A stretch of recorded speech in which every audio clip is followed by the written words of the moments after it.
Kuyaphenywa ngonesi oshaya isiguli esibhedlela iKing Dinuzulu. Nginibingelele phinde futhi nginamukele kuyona i-channel ehamba phambili lami igama umfezi ngituthunga wakhumalo bathi iLaspo namagumede. Ngiphinde ngicela ingane wethu-ke ukuthi mangabe usemusha kuleli khasi cela enze sure ukuthi uyasubscribe, ungakhohlwa ukukhomenta no-like nokushare okuyikhona okukhulu kunakho konke. Wey'ngane zakwethu, umnyango wezempilo KwaZulu-Natal usukhipha istatement ezwakalisa ukukhathazeka ngevidiyo ezungeze ezinkundleni zokuxhumana ebonisa inesi lishaya isiguli esibhedlela iKing Dinuzulu.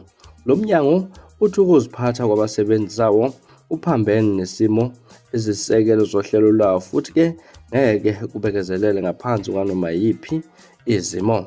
Ngemuva kokuvela kwale vidiyo, umnyango uthatha izinyathelo eziqinile.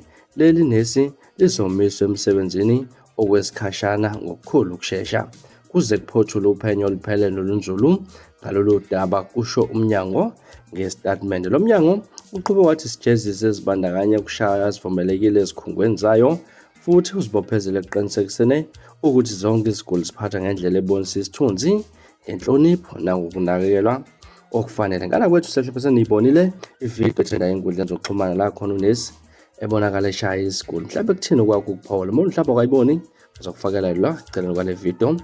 Nganza kwethu ngitshela ukuthi wena lithini olwakhuvo ngalolu daba. Ngelasponsor ngipho manje na ngiyabuya nezilandelakho kwividiyo elandelakho.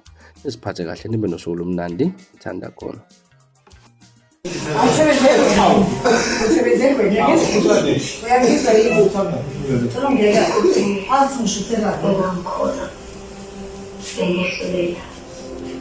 Bengihleka engikhuluma kathi akuzizazwenana